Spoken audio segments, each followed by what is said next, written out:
session. This is part of the Food for Thought series. Bounty in Our Backyard. Today's Friday, August 16, 2024. We're scheduled from 11:30 to 12:50, and it's now 11:35, a little bit late. We'll go ahead and do introductions. George Martinez. Karen Bronga. Randy Salt. Zach Johnson. Exalta. Anna Brawley. Christopher Constant. Felix Vera. Do we have anyone on the phone? No. All right. Thank you. And we'll go ahead and the way the microphones work, you press the button, the green light turns on, it stays on. Then when you're done talking, you press the button back on that way. So go ahead and introduce yourselves very briefly. Just say your names for the record. Kara Durr, Food Bank of Alaska. Hi, Emily Cohn, Anchorage Community Land Trust. I'm Brett Peter with Alaska Seeds of Change. I'm Josh Smith with Bear Mountain Forest. So you have to turn that green light on.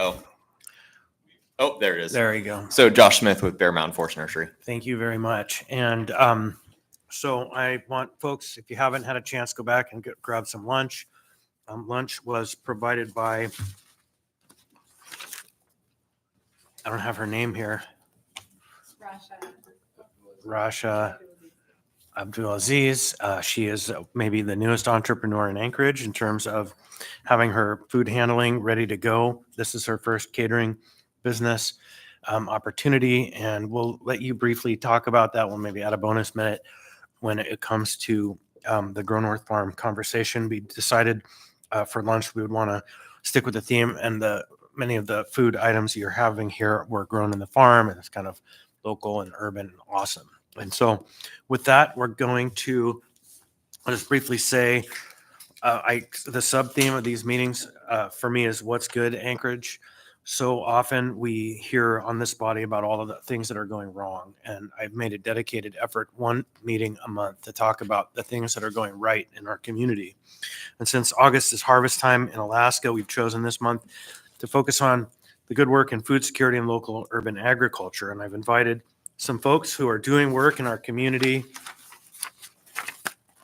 that are really awesome. We have representatives from Food Bank of Alaska, Alaska Seeds of Change, Grow North Farm, Bear Mountain Forest Nursery. I'm hoping the folks from USDA do arrive before we're done. And this is a kind of a light roundtable conversation, but we're going to allow each participant to, present for about 7 to 10 minutes. We just have an hour and a half, so that's going to kind of really constrain our time. I meant to make it 2 hours, but I didn't. So with that time, we're going to go ahead and walk through the presentations by our participants, and then we'll have a conversation. So we'll start with Kara Durr of the Food Bank.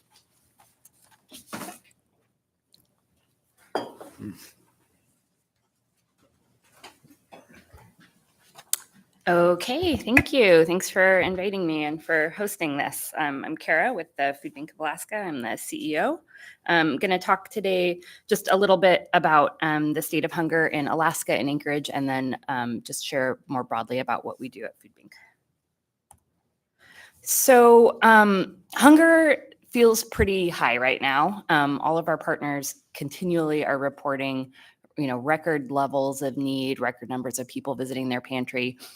It really peaked after COVID, which I think is interesting. There was certainly a lot of need in COVID, but there were also a lot of resources. So statistically, food insecurity actually decreased during COVID. But pretty soon after, as those resources dried up and inflation hit, it ramped up pretty quick. And our partners, so food pantries, soup kitchens, agencies like that, have been seeing a continual increase in need. So this is 2022 data. It's Map the Meal Gap, which is something that Feeding America puts together. But the latest numbers, which are from 2022, say it's 1 in 8 Alaskans and 1 in 6 children, and it's about 93,000 Alaskans. And I think notable is that it's nationally, it's the biggest one-year jump in food insecurity since 2008. And of this amount here, about 63% of those individuals or families don't qualify for SNAP. So they're above that 130% of the federal poverty level. So Food Bank of Alaska, many of you are probably familiar with our organization, or at least food banking in general. Our main mission is combating and ending hunger, and we do that by rescuing food that would otherwise go to waste. So this is through grocery partners. We partner with all the major grocers, wholesalers, smaller distributors and businesses. And we take that food, we sort through it, we make sure it's good to distribute. They can't distribute it sometimes for dating purposes, or maybe they just have a glut of it and they need to move it off the shelves. And then as long as it's food safe, we distribute it out to the community, and most of the things that we can't distribute to people, we give to pig farmers in the valley, so it stays in the food system. We, of course, engage the community in other ways, donating through food drives, individual donations, things like that. Then about a quarter of the food we distribute are federal commodities. This is a variety of kind of alphabet soup programs, but that's going a lot to rural Alaska. And then we do advocacy and outreach, which is a big part of our work as well. So it's advocacy on the food system, partnering with the ag community and others, root cause work, things like that. And then we do outreach for programs like SNAP, helping people sign up and see if they're eligible for benefits. Our network is about 150 agencies statewide. And in most cases, they're the ones distributing the food directly to people. And then we partner with the 3 food banks in Kenai, Fairbanks, and Juneau. This is just a little overview of where our food comes from. As you can see, the majority is donated. About a quarter is federal commodities. That kind of fluctuates. Interesting to note, I think, is this past year, 18% was purchased. This is high for us. Usually it's more around 10%.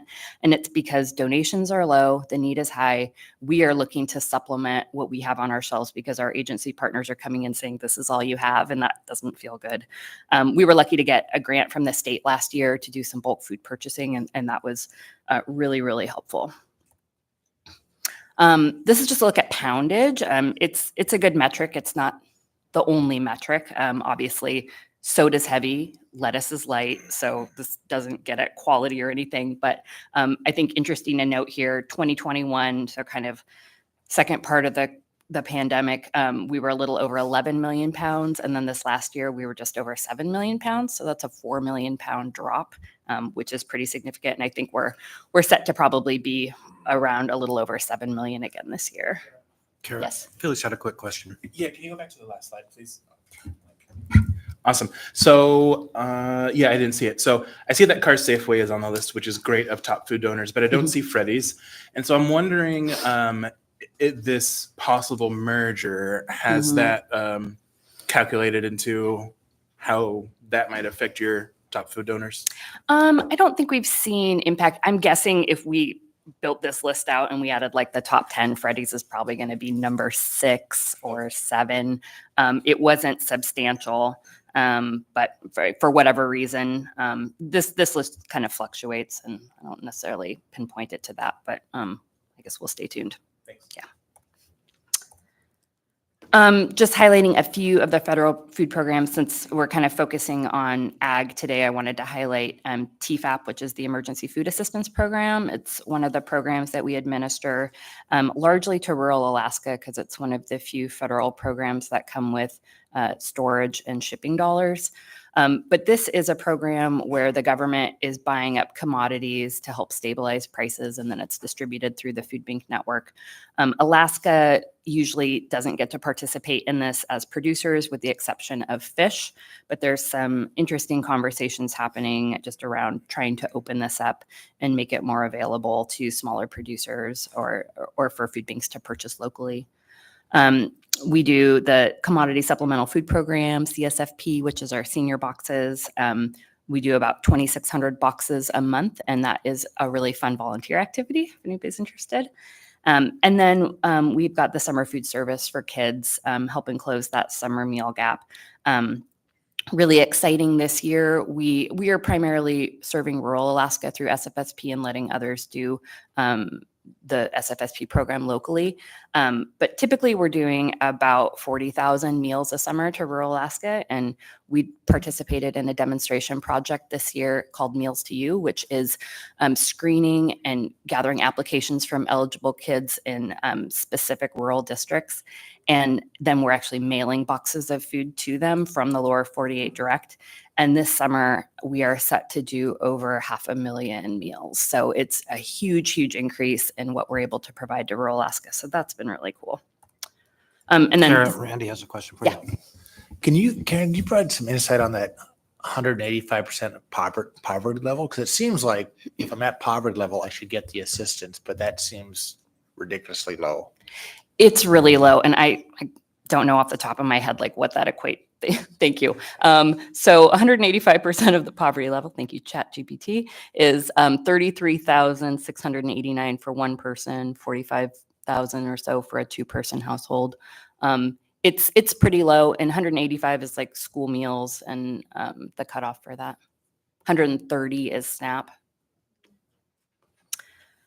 So lots of opportunities to get involved.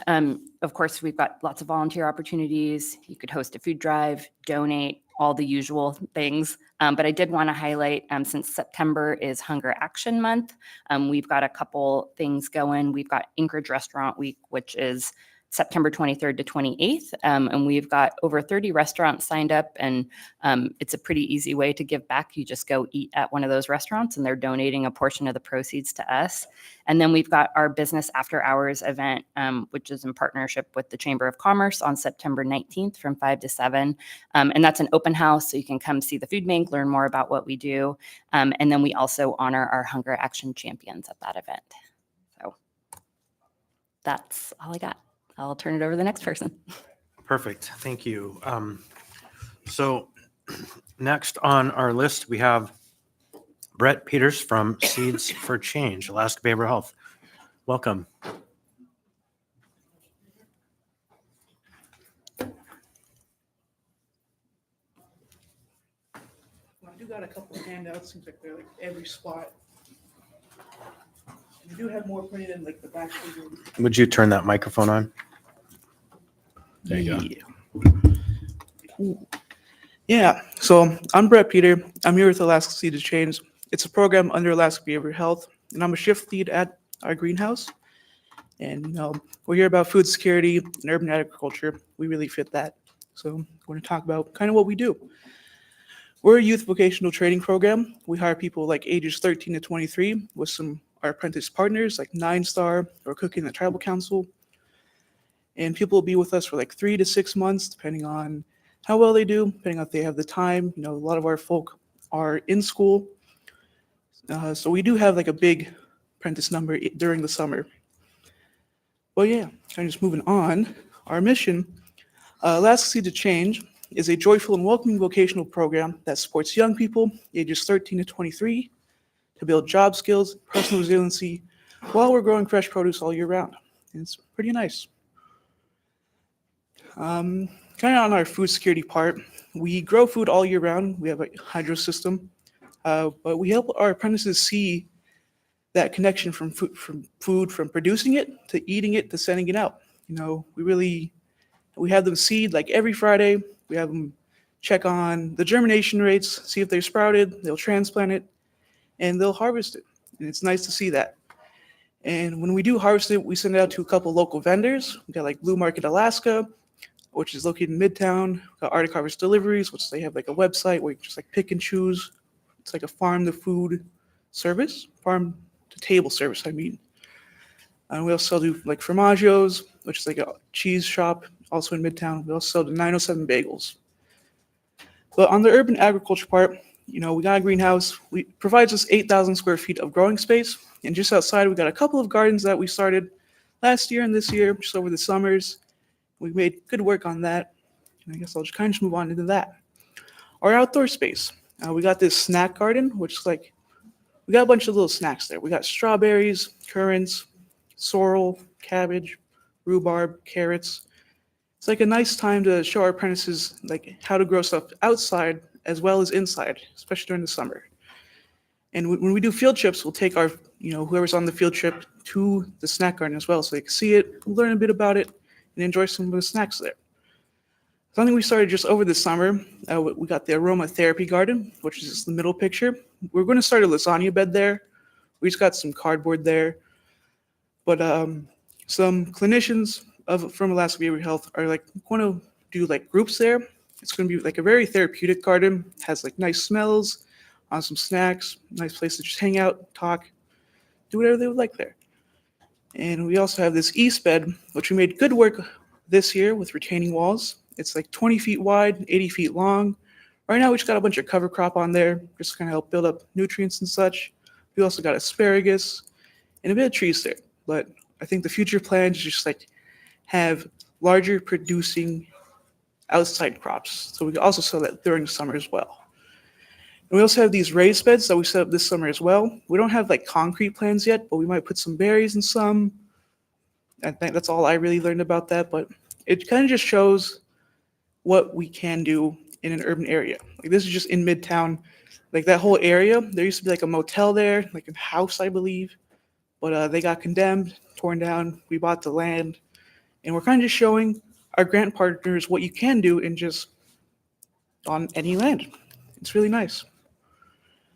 Kind of just moving on back to our greenhouse. At our greenhouse, as I mentioned, every Friday we seed typically about 600 plants a week, maybe to 1,000. Then we'll wait while they germinate in our germination station. Then we'll wait some more, but in light and diluted nutrient water, which is our Sprout City. That top left picture kind of shows our sprouts in Sprout City, but not Sprout City itself. Then we rehome them to our main system, which is kind of in the 3 other pictures. They'll be in there typically 6 weeks to months, depending on what plant it is. We do grow a lot of peppers. That's why some will be in there for months. But then we'll observe them, look for pests, look how they're doing, and then we'll harvest it and we'll send them out or enjoy them in groups. It's pretty nice. We have team times where we'll just make a salad, or even on field trips, we'll share them. Some people really ooh, I want to try the peppers, and then they regret it because they're just so spicy. And we're kind of moving on. I mentioned groups. The Power Center, which is right next door to us, it's another program under Alaska Behavioral Health. They have a peer support specialist who runs 3 groups. She runs the Tuesday baking group, which she likes to try to use as much of our produce as she can. There's also a Wednesday art group, which is pretty chill. There's a Thursday games group run by one of the peer outreach workers at Power. And there's a Friday cooking group where, as mentioned, the peer support specialist loves to use our produce. But that's accessible from people ages 13 to 23, and that's kind of just about that for the groups. Kind of more about the Power Center. Power Center is a drop-in center program under Alaska Behavioral Health as well. It's also acceptable from ages 13 to 23. They have food that you can make or take. They have a really nice fancy kitchen there. They have a laundry room with clothes you could take with you, or you can just wash your own clothes there. They got some showers there. So it's just a nice place to hang out. They got a nice TV, pool table, foosball, little arcade machine. It's pretty chill. But participants from either program can check out either space. A lot of our apprentices do like to go to those groups mentioned in the last slide, and it's pretty nice. I think we're kind of just a one-stop shop, essentially. Got the job site at the greenhouse and outside. We got the clinical staff upstairs in our greenhouse as well. And Power Center is just right next door. You kind of get all your basic needs met in one spot. And it's pretty nice. I think that's about it. You got any questions? Yeah, awesome. Another Midtown asset. Any questions?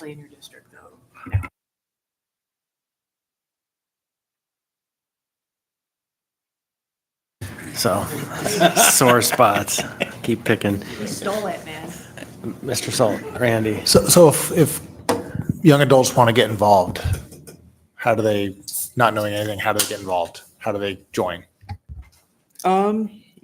That's a good question. A lot of our partners, like Nine Star Cooking and Travel Council, they will list us as an option as a job site. There's multiple options.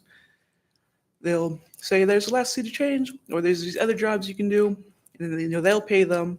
That's a main source. But we also have vocational drop-in hours every Wednesday and Thursday, 1 to 5, anyone can come in. If they want to like either learn how, just get a tour, learn how to become an apprentice or a volunteer. I did not mention volunteering, but anyone can volunteer just after a background check if you're 18 or older. But that's kind of like our main outreach. It's a good question. Anyone else? Okay, then we're going to move on to our next participant. Thank you very much. The next one is Emily Cohn with Grow North Farm and Anchorage Community Land Trust. Welcome, and thanks for lunch. Yeah, come sit. Yeah. Oh, thank you, Garrett. Switch her out. Okay, so to use the mic. All right, you just press it. Hi, everybody. Thank you. Thank you, Chair Constant, for the opportunity to present. My name is Emily Cohn, and I'm here with Anchorage Community Land Trust. And I'm joined by the one and only Keenan Plate with Catholic Social Services, who will get to present to you a little bit more about who we are and what we do. We're here today to talk about Grow North Farm. If you have not yet visited, Grow North Farm is a way that we empower immigrant and refugee-owned food businesses to grow, to build generational wealth and well-being in our community. And we do that by providing access to a marketplace. So Grow North Farm provides 28,000 square feet worth of grow space. Am I too close? Thank you. Thank you. I guess that's the important part, right? Thank you. So we provide 28,000 square feet of grow space in the heart of the Mountain View neighborhood of Anchorage. So right on Mountain View Drive, across the street from Clark Middle School. We have food and agriculture businesses owned by refugee and immigrant residents of Anchorage. These are early stage businesses. So it's a marketplace for emerging food businesses. So folks who maybe have agricultural knowledge from their home countries, but maybe don't yet know how to grow in Alaska's climate. Maybe they're working on creating expanded products. They want to test and scale their products and their food with the community's partnership. And so we work to provide not just the grow space, but targeted training and support to help them grow and launch their businesses.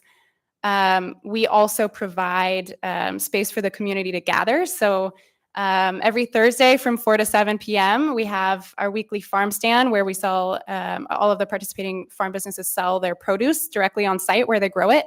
All the processing is done right there inside the fence. And we also have participating businesses sell cottage foods, baked goods, sweets and treats, hot food occasionally. And it's a space really that participating businesses can feel connected to their community, connected to one another, learning from one another. They can bring their families on site. And it's a space where customers and folks, both from the Mountain View community and outside of it, can come and gather right in the neighborhood. And all this is only possible through a partnership that we feel daily incredibly fortunate to have between Anchorage Community Land Trust and Catholic Social Services. So we know that we're a small nonprofit. We're only capable of so much, and we really we knew that a project like Grow North Farm was only possible with the tremendous partners at Catholic Social Services. So both organizations work together to manage and operate the space and the programming. So together we provide small business training and agricultural support to participating businesses. We work to staff and operate and fund the site collectively, and we'll talk a little bit more about our specific roles as well. So you can see our before and after photos here. So ACLT is the owner of the property. We have a history of purchasing basically the properties in the city that nobody else would ever be crazy enough to buy.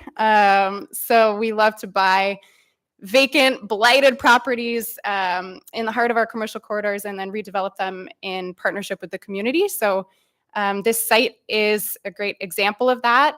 You can see in that photo on the left, that's a photo of what used to be called John's RV, which was an old RV park and motel that had fallen into disrepair and vacancy for about a decade. ACLT purchased the site back in 2010 and spent many years decontaminating it, redeveloping it to where we could even just build anything on the site. We hosted a farmer's market for a few years just to activate the space, but we really wanted to find a way to activate the space more often in a bigger and better way, and to really use all the space that we had. It's a giant lot. And we had heard for many years from our partners at CSS that there was a big need for more grow space in the community. And so we were able to work together to launch Grow North Farm back in 2019. And this year marks our 6th season of sales, which is mind-boggling to me. And so now I'll hand it over to Keenan to talk a little bit more about what we're up to and some of the stuff that's been possible over the last 5 years. Cool. Thanks, Emily. And thanks for having me here. My name is Keenan Plate, and I'm the Refugee Enterprise and Agriculture Program Director for Catholic Social Services. So Catholic Social Services runs most of the operations inside the fence at Grow North Farm. So a lot of the programming with the refugee farmers, a lot of technical agriculture support to the business owners there, while ACLT handles more of the kind of small business development aspect of the farmers. So this year at Grow North Farm, we have 7 independent businesses operating. Each person gets a section of the farm to support their commercial agriculture activities. A lot of them are either selling on Thursdays at Grow North Farm or on Saturdays at different farmers markets around the city. So this year we have 7 independent businesses from 5 different countries. We have farmers from Afghanistan, Democratic Republic of Congo, Ukraine, Mexico, and Nepal. And we see about that's a normal amount of businesses for us at Grow North Farm, between 7 to 9 farmers every year. And yeah, like Emily said, this is year 6 at the farm, and I feel like we're proud to say now it feels like we don't have to tell people what Grow North Farm is all the time anymore. Some people are coming up to us and saying, "Hey, when does the farm open this year?" Or what are our hours? So that I'm really proud that it's become more of a community hotspot in Mountain View, and people come to expect that that's a place where they can go and buy local vegetables here in Anchorage. So yeah, 6 years in, I think for our first 5 seasons, farmers have earned collectively over $500,000 just from growing their produce there at Grow North Farm. So it's been a huge economic asset to a lot of the farmers there, and that just means that much more vegetables going into our community that are grown here in Anchorage. And we also wanted to highlight FreshBucks, which just started this month. So we're really excited about that. This is year 3, I believe, of FreshBucks. And we're so happy to be partnering with the health department and utilizing some of those alcohol tax dollars to get fresh produce into the hands of people who need it. So our first Thursday accepting FreshBucks was August 8th, and we saw a line, 10 times the amount that we normally see there. So it's a great program, mostly because people are able to come to the farm, pick up their coupons, walk 3 steps, and then spend that money for produce right then. So really excited about providing that at Grow North Farm for the rest of the month. And it's also available at Muldoon Farmers Market until the end of the month. Mm-hmm. Ms. Martinez. Oh, go ahead. Yeah. Yeah, I was just going to ask, Chair, if you had the health department going to mention that today, and if not, I was going to reiterate that. No. Yeah, at the Muldoon Farmers Market for the rest of this month, Mm-hmm. folks can use that on the weekends as well. And it is a draw, and it's a very important resource and asset in our community. So thank you for even mentioning that and promoting that. Mm-hmm. Right, thank you. Absolutely. And we view this money as a 2-for-1 deal, because not only is it providing free local produce for SNAP and WIC holders, it's also supporting all of the farmers at Grow North Farm. They see really increased sales on the days that we have FreshBucks on site. And so it really is a double bang for the buck for us and all of the folks on site. So thank you all for supporting that. Lastly, we just wanted to touch briefly on a shared commercial kitchen facility that we're building just a block away from Grow North Farm. The reason we wanted to touch on this, first of all, is because the Assembly has been a supporter of this facility through the ARPA funding cycle. And second of all, because we have many folks who operate at Grow North Farm that will be able to benefit from use of this facility. I think you all have probably been privy to the major lack of access to kitchen space in South Central Alaska, really across the state. We've been a part of several state planning efforts that have really indicated that more kitchen space is necessary.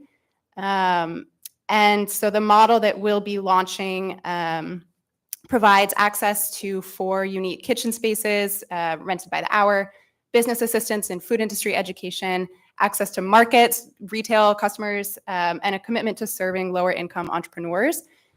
We intend for the facility to provide pro bono and low cost space to entrepreneurs that are coming through our programming. And then we'll also serve market rate hourly clients as well. There's a lot of larger scale businesses that also need access to kitchen space too. We wanted to touch on this really because the food that we are all lucky to eat today is catered by Anchorage's, as Chair Constant said, newest entrepreneur, Rasha Abdulaziz, who has come through our small business programming and has been working for years really towards launching her business. One of her larger obstacles was getting her ServSafe certification. So this is a test that you're required to complete for both Muni and state health code. It's an hours-long test. It's intensive with a ton of months and months of studying that goes into it. And Rasha's first language is Arabic, but unfortunately the test is not offered in Arabic. So we were able to work with some local partners to translate the study materials and the test itself, and she was able to pass with flying colors. And so she's been able to launch her business serving cottage foods and baked goods at Grow North Farm every Thursday from 4 to 7. And this today marks her first real private catering event, is this lunch today. So congratulations to Rasha and Egyptian Kitchen. Her information is up on the slide here, or you can come see her at Grow North Farm. And we also, she has asked me specifically to ask you all for your feedback on the food. So you can come find me after the meeting and let me know if you have any notes you'd like to give her. Thank you so much. Thank you. And I can say that's probably the best baklava I have ever eaten in my life. I will pass on the message. Awesome. Next, a wizard who lives in the municipality, Josh Smith. You have no idea. Bear Mountain Forest Nursery. You have the floor. Can everybody hear me okay? No, you have You have to have the mic, so you got to drag it with you. Okay. I don't think carrying it. Okay. It's portable. I'm weird. I can't sit down. So my name, actually, let me start the timer. Can't get ahead of myself. So, okay, sure. My name's Josh Smith, and I'm your resident plant geek, and I just opened my dream nursery up in Chugiak. And so the reason is I'm a giant plant geek, but my big passion is food systems, bolstering the food sovereignty here in Alaska, and ultimately food security. And I see there's lots of information, there's lots of research and data and effort going in towards growing cereal grains and like our conventional crops being grown out in the valley, grown up in Delta Junction or the new Nenana project. But in reality, there's some lenses that I think are missing, specifically when it comes to climate change, when it comes to our changes in our growing season, what other crops will be available here in Alaska. Because if you go to Bell's Nursery, if you go to any of the local nurseries, you go pick an apple tree, chances are it was bred in the prairie provinces of Canada. It was bred in the upper Midwest. It was bred over in Russia or Northern Europe. None of these varieties have been developed in Alaska by Alaskans. And realistically, a lot of people haven't put a whole lot of research or money into that because they kind of view it as Alaska as it's not going to grow there in the first place. Well, our parameters are changing, so it's time that we start developing Alaskan varieties for Alaskans. So we launched in partnership with the University of Alaska Fairbanks, the Future Crops Initiative. So it's starting with these hazelnuts, which surprisingly enough, we'll pass these around. So these are hybrid hazelnuts that have been bred in Minnesota and North Dakota for the last 80 years. And we just planted 150 of them at the Matanuska Experiment Farm in Palmer. We planted another almost 35 at the Alaska State Fair, and then 100 went up to Fairbanks. And the word on the street is all of them survived this last winter in Fairbanks. So in reality, these are made of tougher stuff, and we're starting that breeding line. We're starting that experimentation here in the state of Alaska.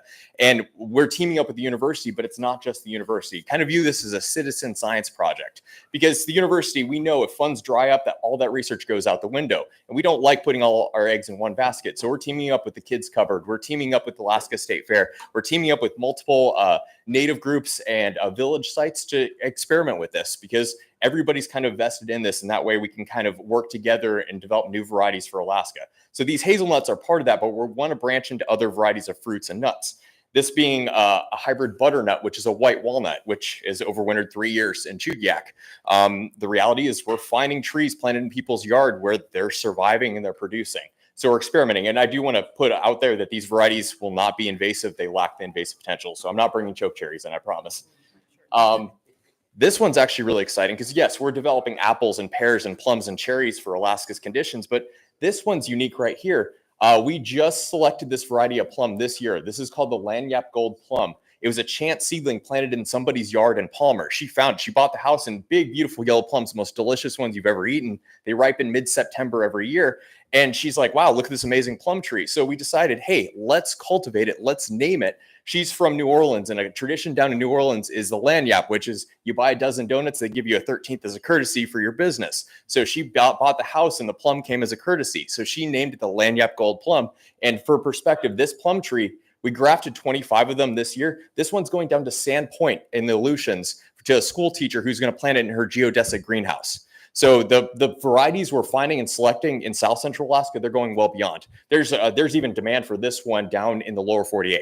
And actually, a neat little side bit that we did this, the Lanyap Gold, we all know the choke cherries that have been invasive and been causing problems to our local ecology. We did an interesting experiment, the Matanuska Experiment Farm. We actually grafted a plum onto a choke cherry, and it's grown almost 3 feet so far this year. So we want to see if that's a viable rootstock. Obviously, don't be planting choke cherries to graft plums onto, but since they're already there, we want to see if that's a viable option forward. So this is the Lanyap Gold Plum. But we talk about developing new varieties in a changing Alaska, but you can't have a meaningful conversation about the future of food and future of plants and agriculture in Alaska without engaging in the past. We live on denied land, and there's no one actually doing the work and research when it comes to cultivating native species. So that's my big focus when it comes to Bear Mountain Forest Nursery. I'm going to figure out how to grow all of our native species here. So I'm going to pass these around. I've been working the last 3 or 4 years going out collecting seeds. Like here's a half rotten bag of cloudberries collected in far north by Centennial Park. The reality is we will get 100% germination with those seeds. We had researchers, I stumbled upon a process by accident, and the germination is great. I literally have researchers from Canada, the Department of Agriculture, reaching out about our process, and we're just sharing it on Facebook for anybody who's interested. So these will be germinated this year, and here's one that's 1 year old, a cloudberry, which according to a lot of people, you can't really grow them from seed. Well, this says otherwise. So the goal with the nursery, I view the nursery as almost like a catalyst for change because, yeah, cool, I partake in capitalism, cool, whatever. That's probably the least interesting part when it comes to the nursery. The most interesting part is discovering the information together. Hey, if I develop or if I come up with a way to germinate this northern red currant better than other folks, hey, share that information, have people take that information, go a mile further with it. Maybe there's better ways to go about it. Let's share it back and forth. And pertaining to some of these species, I've been talking with Sea Alaska and Tlingit Haida, and there's actually talks about possibly going to Southeast Alaska and facilitating workshops about germinating the thimbleberry right here. And so that way folks can grow their native species within their own communities because there's so much visibility and problems when it comes to invasive species. People want to plant native species within their yard, but there's no availability. And so the real key to that is sharing the information, sharing the resources so everybody can grow these beautiful native species within their landscapes. So like this is a thimbleberry from Haines. Those things grow like little weeds. This is a northern red currant. I may or may not have grown this from bear poop, but nonetheless, these two are salmon berries that we actually collected along Crow Pass Road in Girdwood, all grown from seed. They actually grow really well too. Actually, we have a native species of crabapple. This is the Oregon crabapple. The reason we want to work with this one is not only is it a lovely species that's adapted to specifically coastal Alaska, it grows in the rainforest, and it's really important specifically to the Tlingit people when it comes to a food source, but this is also very water tolerant. And there's actually some research being done down in Washington State where they're actually grafting other varieties of apples onto this. And if we can find varieties that graft onto Oregon crabapple, it allows folks to grow apples like in wet conditions in coastal Alaska, whether it's on the egg, because these grow in muskeg on their own. So if you plant this in a swamp, it grows like crazy. You can graft another variety of apple onto it. Otherwise, it would not grow in those conditions. It would need drainage. So it just opens up the opportunity. That's some of the research we want to do with our community partners. Serviceberry, Saskatoon, delicious local native. I think this is one that everybody should have in their yard. And people think, oh, well, we have to go to Bell's, go buy these. If you have access to serviceberries, you take them, you mash them into the ground, they germinate in the spring. They're honestly, it's probably one of the most user-friendly berries to germinate. And this is one of those where it will produce an abundance of berries within a couple of years. And I haven't met a single person who doesn't like Saskatoons. There's this other preconceived notion that people are like, oh, native berries are going to take a long time. How do we actually grow these? Because yeah, a bog blueberry, you think of it out in the wild, it could take 10 years before it ever produces berries. Well, we started experimenting with growing them under grow lights. This plant is 9 months old. So this is one of those things where people have done this outdoors. The plants grow really slow and it takes almost 5 years to do this. You start them indoors under grow lights, they grow like little weeds. I think bog blueberries are weeds. So this thing in reality, yeah, it looks a little stringy right now, but next year it's going to grow even further. And we could honestly have flowers within the next couple of years. So it's one of those where these native species are not only are they viable within the nursery trade, but it's practical. We can actually do this in a way that's actually cost efficient. This is a early blueberry that was collected down in Anchor Point. So the high bush blueberries you guys picked down in Girdwood, this is literally a 9-month-old plant.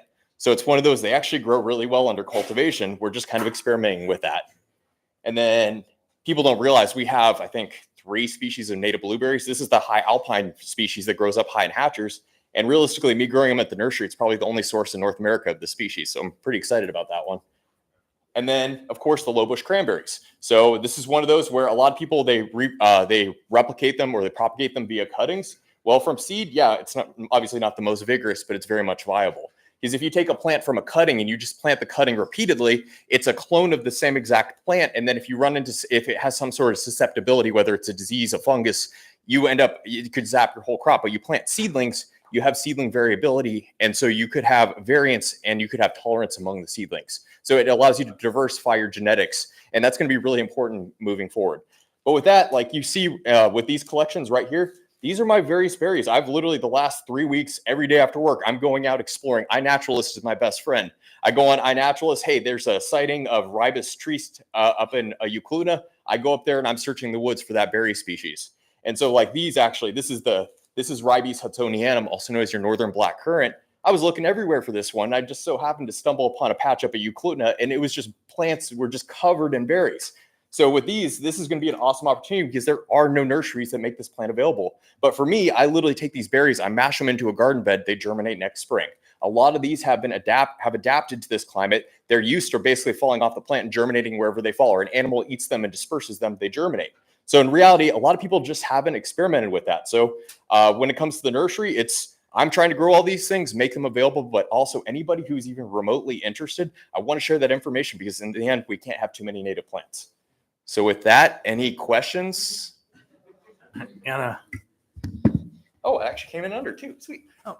Thanks. Also a plant geek, so I'm going to hold most of my questions. We can talk later. Oh, but, absolutely.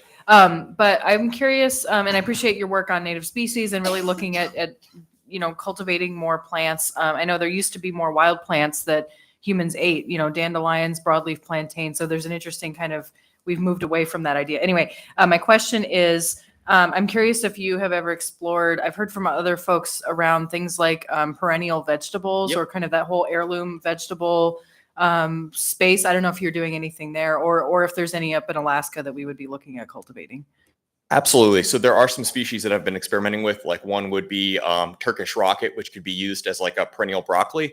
We have to be careful when we bring specifically some of these European species in because we don't want to plant a problem. But I am experimenting with that. Like asparagus, we don't have to worry about that spreading. Rhubarb is probably not going to spread very far. A lot of these plants, they may spread in your garden, but they're not adapted to fighting the alders out in the forest. But there is a little bit of work that's being done. It's just as plant people, we have to exercise a lot of caution so we don't plant a problem, but I'm working with some of those. George.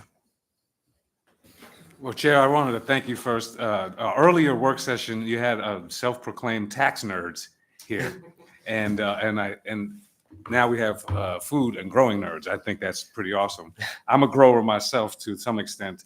The service on the assembly has removed much of my time of being able to care. But just a couple of observations. Is there anything such as a food auctioning? Because you would be great at food auctioning. Just do auctioneering, but for food products. Maybe something at the farmer's market would be a fun draw next year. We could talk about that as well. I just wanted to highlight, if you know Meta DeWitt. I do, yes. Right on, cool. Because you mentioned the native species, and so that the first person that pops into my mind is those types of folks as well. And I just appreciate the entrepreneurial spirit, right? It's kind of back to earth. It's healing, it's growing, but it's necessity. And to all the folks here, really food security for me is such an important topic, both because of insecurity with respect to socioeconomic status in any city where there are food deserts, let alone in Anchorage. Then we're dealing with the reality of being on the front edge of disaster with respect to our food security in the first place. And so I just really appreciate you bringing this, and I definitely would love to talk more offline with the growing aspect. Absolutely. The urban gardening community is really getting strong and robust in Anchorage. And I think there's a lot of opportunity for us to really look at food security through not only the economic lens, but really as part of our just emergency preparation. Absolutely. And it really has to be taken up to a higher level. And so I just thank you all. Thank you, Chair, for bringing this. But you got a food auctioneering, man. Let's try that next year at the farmer's market. Thank you. Karen. Thank you, Chair. I was going to throw out here, it didn't work out this summer. I reached out to Issa about my mother's backyard. My dad was a farmer from Washington, huge garden bed area, greenhouse, and they're just sitting idle. We couldn't find anyone she doesn't want to get rid of the house, but I'm sure there's other yards like that. And I heard there was a program, but I never was able to find the program where someone goes and gardens your yard. It's Yardicopia. And Anchor Gardens too. There's two of them. So all right. Absolutely. First, Mr. Salt, then we'll go back to George. Thank you. I really like this. And in some of my travels, one of which was to Singapore. So a city state. So they're very tiny, landlocked concrete jungle. And all their buildings were green in the true green aspect. I mean, I have amazing photos of buildings that are just covered in vegetation. So all the rooftops were turned into some of them into gardens. And I'd like to see more of that in a municipality where we take our limited downtown space and think about how can you build a concrete building, but have these farms, these grow aspects built into it. And it makes it very pleasant. I mean, it feels like you're outside, not really in a jungle. So thanks for what you're doing. Absolutely. I think I have one more, Meg. Thanks. I think what's really challenging for us as we hear all of you talk is when I think about food and food security, it's the regenerative nature of it. Food is a finite resource unless we find ways for it to regenerate, right? And so it's in the way we approach planting, it's in the way we approach resources. And I think as government, I think about how we can try to cultivate more regenerative resources. Haven't figured it out, but in listening to you all talk and about how you can harness your interests and your passion for these things, I think it should press us to be thinking about, we have finite resources as well, and big problems, food security being a substantial one. Before I was elected, I had time. And one of the things I did was I got my permaculture design certificate. And we talked a lot about regenerative systems. And I my brain immediately went to how do you apply those concepts to people and people systems? So I'm still always thinking about that. But I think that as you all integrate food into such critical pieces of just basic security of life, as behavioral health, as ensuring that we have native species, I think that should challenge us to think about how we can take those concepts into government. So thank you all for being here. So lastly, we have a representative from USDA. I had, just on an offhanded basis, scheduled this. I've been trying to get Julia to come on a tour with me to Josh's farm for like 2 years. And so I may or may not have used this opportunity to connect the two of them. So now by proxy, I'm hoping to connect you and Josh, because I think there is some very important work happening there that's unrecognized and is worthy of support. And so with that, I'm going to introduce Aaron Sturdivant, the Farm Loan Program Chief for USDA Alaska Farm Service Agency. And oftentimes we're just having a discussion with our lobbyist.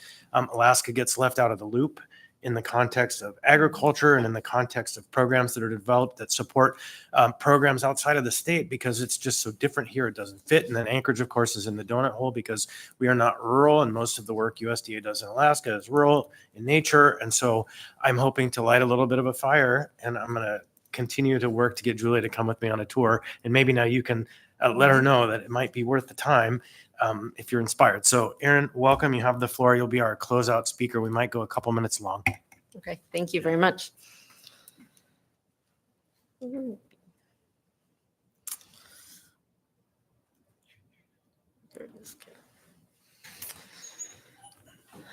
you for allowing us to be here. Like you said, Julia was not able to come. My boss, actually Amy Pettit, was not able to come. She's moving her child down to college down in lower 48, so I am here. Farm Service Agency is an agency under the USDA. We actually serve producers, farmers, and ranchers, the ones that are growing and producing the food for us. By providing we have farm programs as well as farm loans.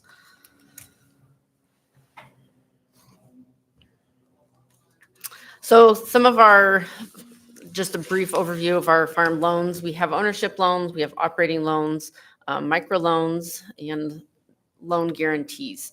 The other top three are primarily under our direct loan program, but the loans are for our producers. The micro loans, definitely a good fit for beginning farmers or those that are looking for smaller loans to get started or to try and revamp what they are working on. So microloans are set up for $50,000 or less.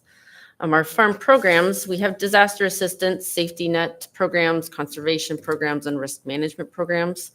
Like you had mentioned, not a lot of our farm programs are geared towards our Alaskan producers, but we do have a few of these that do fit under or are applicable to our Alaskan producers. So our farm loan program, we provide credit to our ag producers who can't get commercial credit, which is definitely a challenge in Alaska. We don't have a whole lot of commercial lenders that are willing to support our agricultural producers, which is unfortunate. Our program is also designed to help those farmers get started in whether they're purchasing farm ground or equipment, cattle, seed for growing crops. There's a wide variety of things that our loan programs can be used for. And our farm loan staff definitely can help walk through those application process and getting them started. So this kind of gives a little quick overview of what our rates are at for our loan programs. Our direct loan programs, farm ownership, currently for August, it's 5.625%. Operating loans are at 5.375%. Those are lower than commercial lending, but we are subsidized. We can't compete with commercial lenders, hence the subsidy. Producers can also go to commercial lenders, and the commercial lenders can come to us for a guarantee. We haven't had a lot of that in Alaska. We are looking to get some more of that. I've had plenty of discussions with several of the banks, at least in the Valley. We do have AgWest Farm Credit, which is located in the lower 48, and they're actually serving Alaska producers. I think they've had a lot of interest and new customers in the last 12 months. So that is definitely beneficial for our producers. We do have a beginning farmer down payment loan program as well.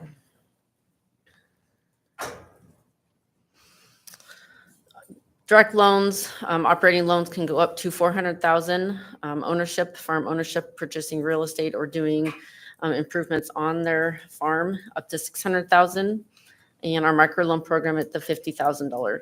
That can be used on an operating side as well as a farm ownership side. So if they're purchasing farmland or trying to just do a small improvement on the current land that they already have, we can do a microloan for $50,000 or less.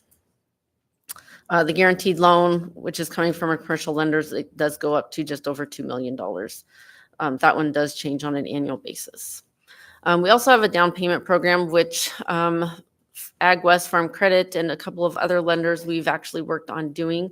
So the producer would have to put down 5%, FSA would do 45%, and the other 50% can come from that other commercial lender. So that kind of helps bring down those payments for our producers with a lower interest rate with FSA, but also if they're able to meet commercial lending, because we can't compete with commercial lenders, they're kind of crossing both bridges with the down payment loan program. So our farm programs, like I said, we do conservation, risk management. It helps producers recover from different disasters, whether that's natural disaster or perhaps a personal disaster on their own farm. The biggest program we actually have for our Alaskan producers that has been in our farm bill, and we hope to see it continue in our next farm bills, which is specific for Alaska and other geographically disadvantaged, is our reimbursement transportation cost program for geographically disadvantaged. So our producers have high input costs. We're bringing in 98% of our food to Alaska, but our producers are always also having to bring in those inputs to help produce our food. So this helps subsidize a little bit of those costs that they have in bringing in and producing the food commodities for us. So with that, I think that is all I have, unless you guys have Oh, questions. thank you, Anna. Yeah, thanks. So the state legislature passed a bill, and the governor just signed it to basically give tax relief for farm activities, property tax relief. And it strikes me, I'm from the Midwest. So the story of the Midwest is farm fields that have been continually built out with other things. And so there's a pressure of what the land is being used for. I don't see that being the story exactly in Anchorage. I know we do have some ag lands. We obviously have forest activities. We have an orchard, et cetera, but it's not even like the valley where we've got big tracts of land that are turning into something else. From your guys' perspective, from USDA's perspective, what are the opportunities in Anchorage for urban agriculture that are not going to look like those large farms with lots of acres? And then also specifically, do you guys work on more indoor agriculture or non-traditional things like greenhouses or the sprout facilities, things like that? Thanks. Yep. No, so we do. We're not just supporting those big track producers. Definitely some of the producers that are at your farmers market. If they're producing and selling, they can certainly come and talk to us and can be eligible, especially for this RTCP program that I had mentioned.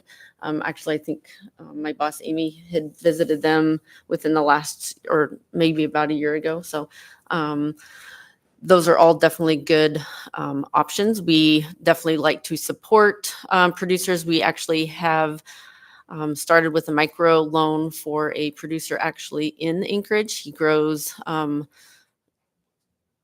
hydroponic towers, city farms, actually. You probably see his herbs in a lot of the grocery stores, and he's on statewide now. So we do have success stories even within Anchorage that are not in the big tracts traditional soil too. And I guess, do you see specific local barriers that we should be keeping in mind as policy makers?